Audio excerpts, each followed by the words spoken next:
Mbuke Monatata Nzambi Etwa Mazulu, au nom puissant de Malaki Makongo, Malaki Mankembo, Isaya Congo, notre puissant roi qui vient bientôt délivrer son peuple qui est dispersé au-delà des fleuves de couche. Comme c'est écrit dans le Coma de Bankaka, notamment dans Isaïe chapitre 18, verset 1 à 7, et confirmé dans Sophonie chapitre 3, verset 10 à 20. Le peuple du Dieu vivant est dispersé au-delà des fleuves de couche. Mal traduit comme Éthiopie, connu comme la Nubie antique. Donc ça veut dire de l'Afrique centrale jusqu'en Afrique du Sud. Selon les promesses qui appartiennent à ce peuple, selon Romains chapitre 9, versets 3 à 5, la promesse est quoi? C'est que l'archange Congo va ramener ce peuple. Il va rassembler ce peuple. On ne peut que rassembler ce qui est dispersé. Là, nous rentrons dans Sophonie chapitre 3, verset 20. Et l'archange Congo ramènera les captifs de ce peuple. Oui, ce peuple a des frères et des sœurs qui sont allés en esclavage, en captivité. Ils sont dans les Antilles. Nous pensons à vous. Salutations à nos frères des Antilles, Guadeloupe, Martinique, Haïti, puis je ne sais pas si j'ai oublié d'autres, hein, la Guyane, tout ça. Et des trois Amériques, ceux qui sont au Brésil, dans l'Amérique du Sud, l'Amérique centrale, l'Amérique du Nord, aux États-Unis, tous nos frères qui sont là-bas, captifs. Belouk à vous tous, salutations à vous tous. Salutations aussi aux frères et sœurs qui sont allés dans la captivité au Moyen-Orient. Nous avons publié des vidéos, c'est là. Ceux qui sont en Inde, au Pakistan, qui sont allés au Pakistan, en Inde, les Sidis sont à la fois en Inde et au Pakistan. Et nos frères qui sont captifs aussi en Turquie, on a montré des vidéos sur ça en Irak, tout ça qui sont humiliés, qui connaissent un racisme terrible. Que le Tout-Puissant ait pitié d'eux, qui fasse le soba, la repentance dans ces derniers temps. Donc, effectivement, le Coma, notamment dans le psaume chapitre 14, dit une très bonne chose. Quand vous lisez le psaume chapitre 14, à partir du verset, on dit que, à partir du verset 7, on dit ceci. Nous sommes dans le psaume à partir du verset 7, on dit ceci. Oh, qui fera partir de Ntiani la délivrance de Isolélé. Donc, qui fera partir de Ntiani la délivrance d'Isolélé. Bon tout. Comme Yakongo ramènera les captifs de son peuple. Donc, quand Yakongo ramènera les captifs de son peuple. Donc, ça, c'est la promesse. Il ramènera nos captifs sous nos yeux. Donc, la délivrance, c'est quoi? Le salut, c'est quoi? C'est résumé dans le psaume chapitre 14, verset 7. C'est clair. C'est ça, la délivrance. Quand Yakongo ramènera les captifs de son peuple. Les captifs de son peuple. Et puis on dit ceci. Yankaba sera dans l'allégresse. Isolélé se réjouira. Donc c'est cette joie-là, cette joie intense que nous attendons. C'est un rendez-vous. C'est ça, l'engoï, non pas l'espoir en ça. Ça ne concerne pas l'engoï. La délivrance qui vient, c'est pour vous qui êtes ici présents. Et pour vous qui nous écoutez sur YouTube, qui appartenez à ce peuple. Vous qui avez l'ADN des Bantous. Donc c'est ça la délivrance. Psaume chapitre 14, verset 7. Et quand vous comparez cela, c'est la même chose que Sophonie chapitre 3, verset 20 qui dit. C'est la même chose. Et c'est la même chose que Deutéronome chapitre 30 dit. C'est la même chose. C'est la même histoire qui revient tout le temps. Vous vous dites, Yann Tiba, tu répètes les mêmes choses. Mais je vous dis que c'est une joie intense, mes frères et sœurs, qui nous attend. Imaginez-vous le tout-puissant de l'univers. Vous ne savez pas qu'est-ce qu'il y a dans l'univers. Vous ne savez pas. Regardez l'univers. C'est des multivers, c'est immense. Vous savez, juste pour atteindre l'étoile Sirius, il faut des milliards et des milliards d'années. Aucun être humain ne peut atteindre cela. Même Edom ne peut pas envoyer descendre jusque-là, jusqu'à voir Sirius. Il faut qu'ils vivent des années, des millions d'années. Mais il ne peut pas vivre. Aucun homme ne peut vivre des millions d'années. Donc, bien-aimés frères et sœurs, celui qui a créé tout ce qui est visible, tout ce qui est invisible, est notre Père qui est aux cieux. Et notre Père qui est aux cieux, Tatouet Zulu, va nous envoyer un sauveur, un puissant sauveur. Hein? On vous l'a déjà dit dans Luc chapitre 1, verset 58 à 67. C'est un puissant sauveur qui vient pour nous. Réjouissons-nous. Nous sommes le peuple du Dieu vivant. Nous sommes le peuple du Dieu éternel. Il n'y a pas d'autre tout-puissant sur terre. Vous allez chez Édom, vous ne trouverez pas Dieu que des statues faites aux mains d'hommes. Vous allez chez Ishmaël, vous trouverez des pierres de l'idolâtrie. Vous allez chez Amalek, vous allez prier devant un mur cassé, là, à faire des prières. C'est la pierre. Amalek prise devant une pierre. Les dieux des Ngoï ne sont pas des dieux. Les Ngoï prient des pierres, ils prient des statues. Les Ngoï tournent autour des pierres, tout ça. Ça, c'est pour les Ngoï. Mais nous, notre tout-puissant s'appelle Tatanzambi et Toamasu, éternel. Et notre sauveur, c'est Yakongo, l'archange Congo, Mikaël Congo, Makaya Congo, l'archange Congo qui vient. Donc, c'est ça, mes frères et sœurs.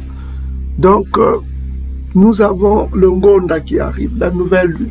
Vous savez ce qu'il faut faire, il faut jeûner. C'est la dernière nouvelle lune de l'année.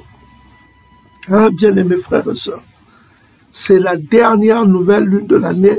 Ça tombe le 23 décembre, avant les grandes fêtes Ngoï. Parce que nous ne participons pas à ces fêtes. Nous sommes dans une vie de prière. Donc ça commence de 8h36 et ça finit à 16h37. Donc dans cet intervalle, mes frères et sœurs, il faut jeûner et prier discrètement. Vous comprenez? Il faut jeûner et prier discrètement. Parce que les jours qui viennent seront difficiles. Ça sera difficile. Je vous ai dit, après la joie des Ngoï, viendra le malheur des Ngoï. Encore une fois, dans le Ngonda, il faut prier pour la délivrance du peuple, que le Tout-Puissant revienne, qu'il délivre son peuple, qu'il ramène nos captifs, et que, en attendant qu'il donne le Sifu, le Misifa, à non-tantu, à tous les Ngoï qui ont fait du mal au Bantou, les Ntsavo en tête, les Édomites en tête. Tous ceux qui ont fait du mal au Bantou doivent boire leur coupe. Ils doivent payer tout ce qu'ils ont fait. Une grande malédiction dans la maison des Ngoï qui ont fait du mal au peuple Bantou. Il faut prier pour ça. Édom en tête, les Ntsavo. Donc prier pour la délivrance du peuple Bantou dispersé au-delà du fleuve de Couche. Que Yakongo ramène nos captifs comme il l'a promis lui-même. Dans Sophonie chapitre 3, verset 20, il a promis de ramener nos captifs, de nous rassembler, de nous ramener. Donc il accomplit ce qu'il a promis. Et qu'en attendant que nous devons aussi prier pour le Soba, la repentance de tous nos frères et sœurs bantous qui sont encore dans l'obscurité du péché, qui sont esclaves du péché, qu'ils abandonnent le péché, qu'ils fassent le Soba, la repentance. Qu'ils fassent la repentance qui n'est autre que Proverbe chapitre 28, versets 13 à 14, de confesser leurs péchés, de les abandonner complètement et de vivre continuellement dans la crainte de Tatanzambi, qui n'est autre que selon Ecclésiaste chapitre 12, versets 13 à 15. C'est l'obéissance à la loi, c'est de garder les commandements de Tatanzambi, c'est d'obéir aux lois de Tatanzambi. C'est ça la repentance. Nous devons le faire. Et que Yakongo fasse que Édom boive sa coupe de la colère de Yakongo et qu'il paye tous les péchés, tout ce que Édom a fait contre les Bantous et contre la terre qui est notre héritage. Que tous les Ngoï qui ont fait du mal au peuple Bantou subissent le Missifa, qui payent leurs péchés, qui payent ce qu'ils ont fait. Tous ceux qui sont ici présents et Belouka, tous ceux qui nous écoutent dans les réseaux sociaux, qui appartiennent au peuple dispersé au-delà des fleuves de Couche et aux captifs de ce peuple parmi les nations qui sont allés dans la souffrance de l'esclavage. Donc, Belouka, tous nos frères qui nous écoutent dans les réseaux sociaux, merci de partager ces vidéos et n'oubliez pas de vous abonner pour être à jour sur toutes les informations que nous allons vous donner. Ces informations sont vérifiables, vérifiées et d'une grande importance pour votre vie spirituelle et physique. Donc, bien aimés frères et sœurs, nous allons vous parler des secrets. Mais je voudrais vous mettre en garde. Nous n'allons pas tout vous dire. Ok? Parce qu'on ne peut pas tout vous dire dans les réseaux sociaux. Ok? On ne peut pas tout vous dire dans les réseaux sociaux, mais on va vous donner des indices. D'ailleurs, on a déjà donné les indices dans le Koma Lebankaka que nous avons publié. Nos vidéos sur les Koma Lebankaka, on vous a donné plein d'indices. Ceux qui ont l'esprit Congo ont eu des indices. Ceux qui ont suivi les Koma Lebankaka, du verset 1 jusqu'au 40 qu'on a publié, 40 vidéos sur le Koma Lebankaka, ils vont comprendre ces vidéos que nous allons faire d'une facilité incroyable. Ils vont comprendre cela facilement. Mais pour ceux qui n'ont pas encore suivi nos vidéos sur les Koma Lebankaka, la sagesse des pères que nous avons publiées, allez voir ces vidéos, hein, parce que voilà quoi, le temps coule. Il reste peu de temps. Ok? Allez voir ces vidéos sur le Koma Lebankaka pour déjà avoir l'instruction, pour comprendre les choses qui vont venir et les choses que vous devez savoir. Donc, bien aimés frères et sœurs, nous allons faire une série de vidéos qui ne sera pas très longue, comme nos vidéos ordinaires, parce que nous ne voulons pas vous submerger de beaucoup d'informations. Donc, pour cela, les choses cachées se font, les choses cachées et les choses révélées se font par l'intermittence. C'est Tatanzambi qui révèle tout. Ça, vous devez le savoir. Tatanzambi qui révèle les choses cachées. Ok? Donc, nous allons, cette année qui va finir, hein, les Ngoï, ils vont se vautrer dans les fêtes pour beaucoup manger. Ils mangent souvent des aliments impurs dans leurs fêtes de Noël qui sont des fêtes païennes. Ça ne concerne pas le peuple Bantou. Le peuple Bantou ne doit pas faire ses fêtes de fin d'année et les fêtes de Noël. Nous devons nous abstenir de cela. Jérémie chapitre 10 verset 1 à 2. Nous devons nous abstenir de ces fêtes-là. Ce n'est pas pour nous. Ce n'est pas le temps de se distraire, parce que les jours sont mauvais. Ok? Notre délivrance est plus proche que jamais. Donc pour cela, concentrons-nous sur des choses spirituelles. Ok? Donc, bien aimés frères et sœurs, écoutez attentivement. Mais c'est quoi un secret dans le dictionnaire ordinaire? Donc nous avons un site que nous vous conseillons qui s'appelle etymologieonline.com. C'est un site américain très intéressant. Ok? Donc, si vous avez les browsers, c'est Google Chrome, c'est Microsoft Edge, ceux qui ont Firefox, c'est des browsers. On appelle ça, c'est un terme anglais qui veut dire, hein, pour se connecter, quoi. Browser. Donc, ici, en l'occurrence, on utilise Google Chrome, hein. Et puis, vous pouvez aussi trouver le même système dans Chrome. Donc, si vous cliquez à la droite, vous avez Translate en français ou Translate en anglais, si pour... Voilà. Donc, vous pouvez traduire directement, ça vous traduit tout. C'est très important que vous ayez cette page-là, etymologie.com. Et sur ça, vous allez sur Favoris, vous pouvez mettre sur Favoris, hein. Vous mettez Favoris et c'est tout.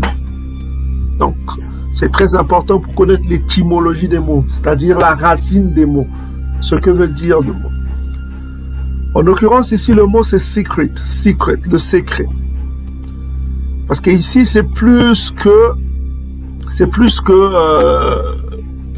le Wikipédia, c'est plus académique que Wikipédia. Ok? Donc, le secret, c'est quoi? Ils disent que le secret, c'est ce qui est caché à l'entendement humain. Ok? Ils donnent au début du XVe siècle, ce qui est caché de la connaissance générale. Ok? Du latin secrum, qui veut dire secret, un mystère, une chose cachée, etc., etc. Donc, vous pouvez continuer de lire, c'est vous. Donc, nous retenons que ce qui est caché à l'entendement humain, ce qui est caché à la connaissance générale. Ok, mes frères et sœurs? Donc, c'est des choses cachées. Maintenant, quelle définition nous pouvons trouver dans le coma des macaques? Pour cela, on va aller dans Deutéronome chapitre 29, verset 29. Ça, c'est l'esprit Congo qui parle à travers Nabi Massa. Hein? Nabi Massa a eu cette inspiration. Écoutez ce que dit le coma. Le coma dit ceci. Les choses cachées appartiennent à Tatanzambi, notre Tout-Puissant. Nous sommes dans Bible Jacques, hein, ce qu'on appelle King James Bible, de 1611. On dit ceci, les choses cachées, c'est-à-dire les secrets, ce qu'on vient de voir dans la définition, le secret c'est quoi?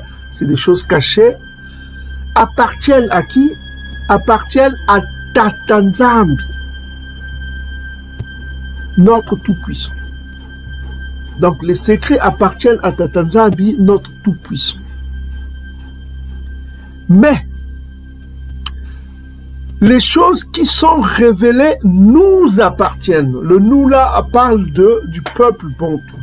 Nous appartiennent ainsi qu'à nos enfants pour toujours.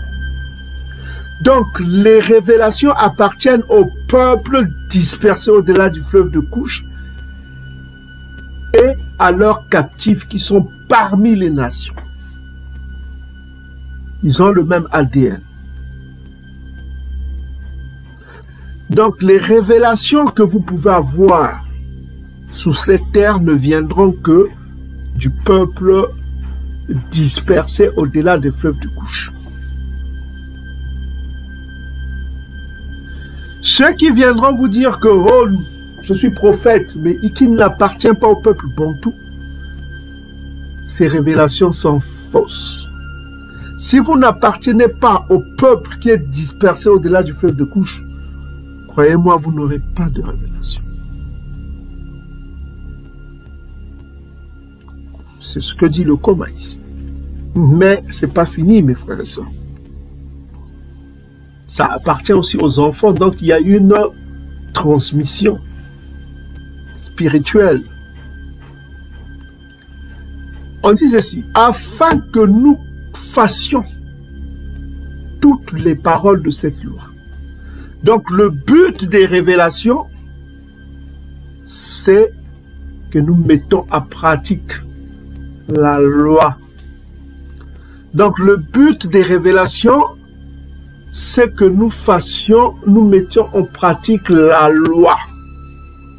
La loi. Point.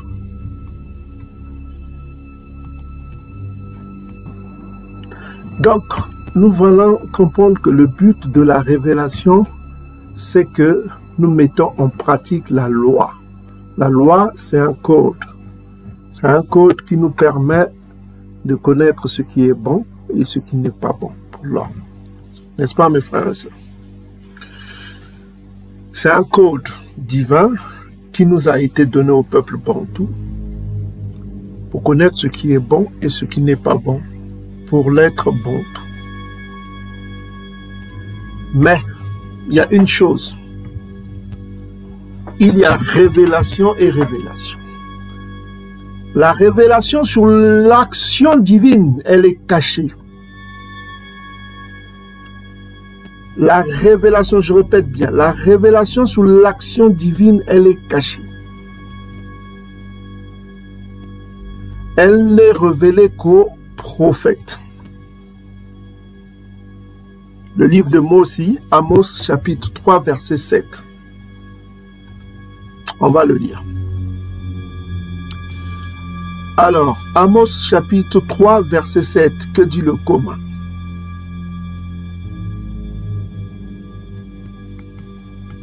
On dit ceci, toujours la Bible King James 1611.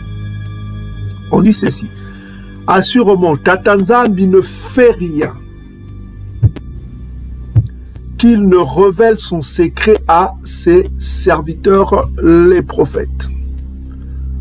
On va prendre la Bible Louis II. On dit ceci, car Tatanzambi ne fait rien sans avoir révélé son secret à ses serviteurs les prophètes. Les prophètes. Donc l'action divine, d'une façon générale, avant que cette action divine s'accomplisse, le Très-Haut révèle son secret à ses serviteurs, les prophètes. Qui sont les serviteurs? Hein? Ésaïe chapitre 44, versets 1 à 3. C'est Yankaba. C'est Yankaba, les 12 tribus d'Israël. Ça, vous devez le savoir.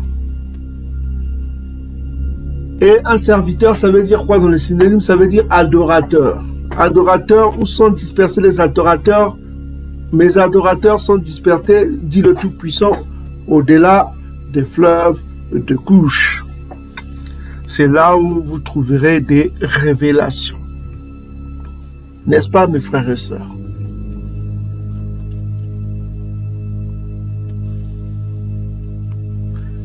Il y a, comme on parle d'autres révélations, des révélations universelles. On va le voir en allant dans Job. Donc il y a d'autres révélations que le Tout-Puissant donne aux hommes. Parce que ces révélations peuvent être données aux hommes, mais le bina peut être retiré aux hommes. Parce que la compréhension révèle d'une certaine spiritualité. Pour comprendre ce que Tatanzambi te donne, il faut avoir le bina.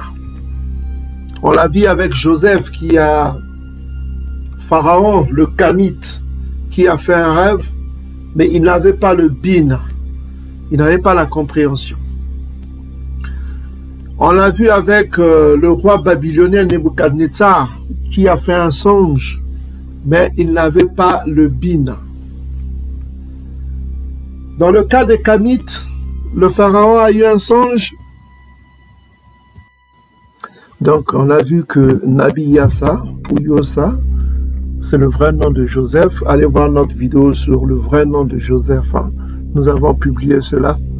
Le nom de Joseph, c'était Yossa ou Yassa. Ok, c'est des mots Congo, c'est pareil. Quoi. Donc, Nabi Yossa a eu un songe. Et non, c'est-à-dire que Pharaon a eu un songe, il n'a pas compris la signification du songe. Ok? Il n'a pas eu le bina pour comprendre la signification du songe. On a vu le roi Nebuchadnezzar aussi a eu un songe, mais il n'a pas eu le bina pour comprendre la signification du songe. C'est Nabi Daniela. Daniela, on a vu le nom de Daniel. Daniela qui a donné le sens, le bina, qui a eu le bina à travers le Très-Haut à l'Esprit Congo, a donné le bina à Daniela pour donner l'explication du songe. Donc ici on voit que dans Yombe, on dit ce qui que Tatanzambi parle cependant, tantôt d'une manière, tantôt d'une autre, et l'on n'y point garde. On n'y point garde. Donc les hommes ne font pas attention à quand Tatanzambi s'exprime et parle à sa création. Donc, l'homme ne fait pas attention. C'est ce qu'on veut nous dire ici. L'homme ne prête pas attention à ce que Tata Nzambi révèle. L'homme ne prend pas attention. Donc, son attention est polluée par tout ce qui est futile. Hein. C'est comme le football, la Coupe du Monde, les jeux vidéo, la pornographie à outrance sur Internet, plein de choses futiles. Ok, la mode, la sapologie, l'alcool, les femmes en abondance. Donc les choses futiles empêchent l'homme d'avancer spirituellement. Donc ici c'est explicite, on dit que Tata Nzambi parle cependant tantôt d'une manière, tantôt d'une autre. Et l'on y point garde. Et l'on y prend point garde. Ok, j'arrive. Donc voilà, l'homme ne prête pas attention aux révélations de...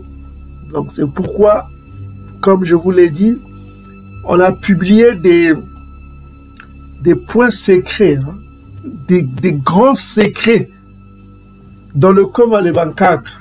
Encore, Job 33, versets 14 à 15. On dit quoi ici? Jusqu'à 16 ans. Donc nous sommes dans Job 33, verset 14. On va aller jusqu'à 18. On dit ceci. Tata Nzambi parle cependant, tantôt d'une manière, tantôt d'une autre. Et l'on y prend point garde. Mais comment Tata Nzambi parle-t-il aux hommes, à sa création? Écoutez attention, verset 15. Il parle par des songes. Hein? Ndoto. Vous rêvez, vous êtes là, les rêves. Un songe, ça veut dire les rêves. Par des visions nocturnes. C'est-à-dire, quand les hommes sont livrés à un profond sommeil, quand ils sont endormis dans leur couche, c'est là que Tata Nzambi intervient pour parler aux hommes. Est-ce que vous commencez à comprendre? Quand l'homme est dans sa faiblesse, la faiblesse de l'homme, c'est le sommeil. Hein? Quand l'homme dort, et c'est là où l'esprit Congo intervient. L'esprit Congo donne des songes à tous les hommes. Je répète, il parle par des songes, par des visions nocturnes, quand les hommes sont livrés à un profond sommeil, quand ils sont endormis sur leur couche. Mes frères et sœurs, c'est là où Tata Nzambi nous parle. C'est pourquoi je conseille à tous ceux qui sont ici présents, mes frères et sœurs, et je l'ai toujours dit dans nos vidéos, prenez l'habitude d'écrire vos songes. Prenez l'habitude de les écrire. Les songes que vous faites. Je ne parle pas des songes sexuels, là où vous faites des trucs. Parce que les songes sont aussi le reflet de votre vie spirituelle. Si votre spiritualité est positive, vous êtes dans les jeûnes, dans la prière, vous aurez des songes spirituels. Si votre spiritualité est charnelle, vous aurez des rêves charnels. Hein? Ok? On ne va pas parler de ça. Donc, examinez vos songes, mes frères. C'est important. Donc ça, c'est le premier point spirituel. Hein? Le premier point spirituel. Deuxième point, au verset 16, c'est intéressant. Quel est le but de ces songes que nous donne Tata Nzambi? Souvenons-nous, au temps de Nabi Yassa, Nabi Yossa, Joseph.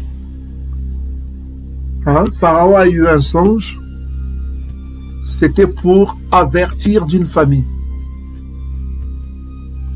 Nebuchadnezzar a eu un songe, c'est pour parler de beaucoup de choses, notamment des royaumes qui vont succéder et des royaumes qui feront sa chute, qui vont succéder.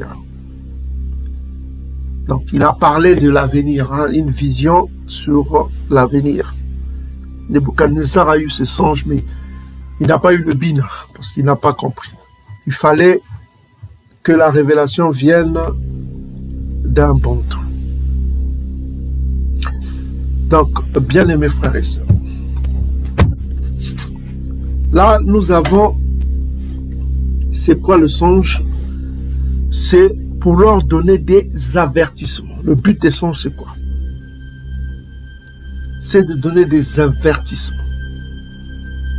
Et c'est pour mettre le sceau à ces instructions. Il peut donner des instructions, des avertissements. Fais attention, tu peux mourir. Ok? Le malheur arrive.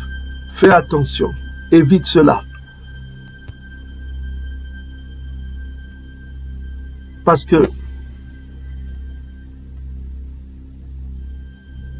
ces instructions-là te seront vitales pour ta vie. Et il met le sceau à ces instructions. Le sceau, ça veut dire que il y a sa marque dedans. C'est pourquoi, mes frères et sœurs, dans votre vie spirituelle, examinez vos songes.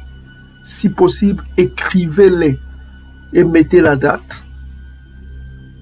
Et c'est là où, si votre vie est spirituelle, vous aurez des avertissements spirituels de la part du Très-Haut. Donc le Très-Haut, nous n'avons pas en face d'un Dieu mort, mais un Dieu qui parle à sa création. Ok? Verset 17. Afin de détourner l'homme du mal. Le but, c'est ça. C'est de détourner l'homme du mal. Pour que tu ne fasses pas ce qui est mal. Et de le préserver de l'orgueil.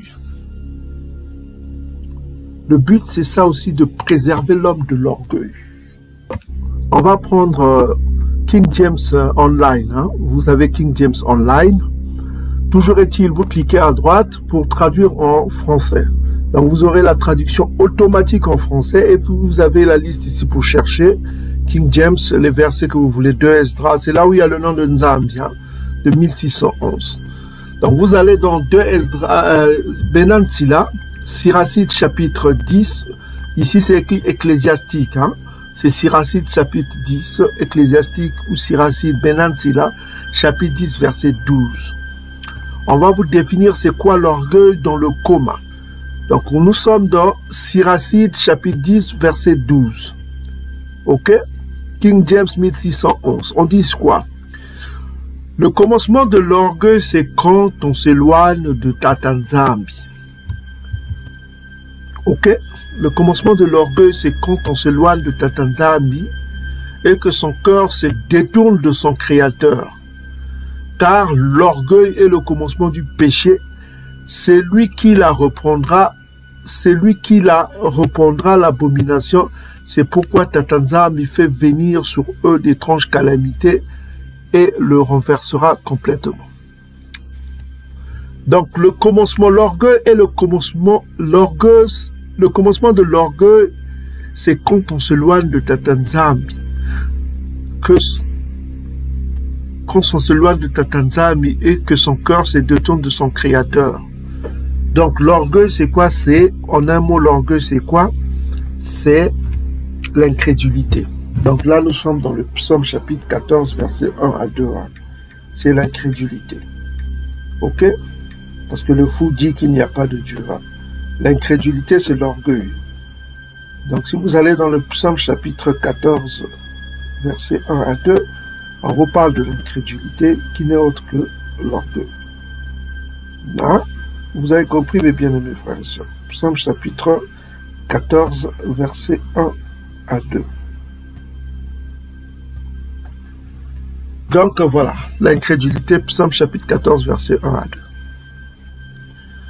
Donc, c'est une folie de ne pas croire à Tata Nzambi. Donc c'est pourquoi on dit ici, mes frères et sœurs, bien-aimés frères et sœurs, on vous met en garde dans Job chapitre 33. Donc le but de ces avertissements, afin de détourner l'homme du mal et de le préserver de l'orgueil, afin qu'il ne soit pas orgueilleux, afin qu'il ne soit pas incrédule. Donc les songes sont des avertissements qui évitent l'incrédulité et qui nous évitent de faire du mal. C'est ce qu'on veut nous dire ici. Verset 17. Afin de détourner l'homme du mal et de le préserver de l'orgueil qui n'est autre que le péché de l'incrédulité. Nous l'avons vu dans Ecclésiaste chapitre 10, verset 12, qui dit ceci, le commencement. Siracide Benan, Sila chapitre 10, verset 12, dit ceci, le commencement de l'orgueil, c'est quand on s'éloigne de Tata Nzambi, que son cœur se détourne de son Créateur. Et le psaume chapitre 14, verset 1, confirme cela. On dit ceci, le fou dit dans son cœur, donc l'insensé dit en son cœur, il n'y a point de Dieu. Ils sont corrompus, ils ont commis des actions abominables, il n'en est aucun qui fasse le bien. Donc c'est ça. C'est une folie d'être incrédule, ok? Donc c'est ça qu'on veut nous dire. Donc nous voyons ici que dans Job chapitre 33, les songes est un moyen de communication du Très-Haut. Tata Nzambi, l'Esprit Congo nous parle à travers des songes, ok? Pour nous donner des avertissements, pour mettre les instructions de Tata Nzambi, pour mettre le sceau aux instructions de Tata Nzambi. Dans quel but? De nous détourner du mal et de nous préserver de l'orgueil qui n'est autre que l'incrédulité dans sa pureté. Ok mes frères et sœurs. Verset 18. Afin de garantir son âme de la fosse et sa vie de coups du glaive. Donc, en un mot, afin d'éviter que la personne meure. C'est ce qu'on veut nous dire. Afin d'éviter le coup des coups de glaive, ça veut dire, le glaive c'est quoi? C'est l'épée, c'est un instrument de punition, afin d'éviter la punition du Très-Haut. Donc on vous donne des avertissements afin que vous ne mouriez pas et afin que vous ne subissiez pas les châtiments du Très-Haut. Ok? Donc en un mot, c'est ce qu'on voulait vous dire en ce qui concerne la communication et la révélation. Maintenant que nous savons qu'est-ce qu'un secret, qu'est-ce qu'une révélation. Donc, la révélation appartient à Tata Nzambi et les secrets et les révélations appartiennent à Tata Nzambi. Ok? Les choses cachées appartiennent à Tata Nzambi, les choses révélées appartiennent à son peuple dispersé au-delà du fleuve de couche. Cependant, l'action de Tata Nzambi, la révélation de l'action de Tata Nzambi ne se fait que à travers les prophètes. Là, nous rentrons dans Amos chapitre 3, verset 7. Ok? La communication de Tata Nzambi se fait à tous les êtres humains, afin de les avertir du mal. Ok? Afin de les avertir de ne pas commettre le mal, de ne pas, donc, voilà, de détourner l'homme du mal et de le préserver de l'incrédulité. Donc nous avons vu cela dans Job chapitre 33, versets 14 à 18. Mais, c'est vrai que Tata Nzambi parle à tous les hommes à travers les songes. Mais la compréhension de ces songes, le Bina, ne peut venir que du peuple dispersé au-delà du fleuve de couche.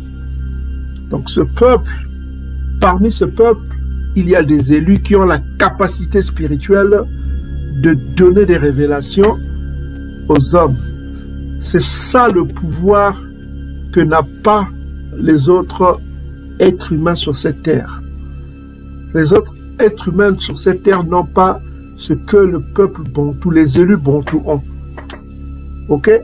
L'esprit du Bina. Donc l'esprit de la compréhension. L'esprit Congo. Ok? Donc l'esprit Congo, l'Esprit Saint ne peut pas être donné à tous les hommes. Ça n'appartient qu'à la race des Bantous. Ce n'est pas moi qui le dis, c'est Ésaïe chapitre 44, versets 1 à 4. Vous pouvez lire chez vous. Donc, voilà. Donc, voilà ce qu'on tenait à dire en ce qui concerne le secret et les révélations. Maintenant, on va rentrer dans le vif du sujet, mes frères et sœurs. Concentrez-vous. Concentrez-vous bien, mes frères et sœurs.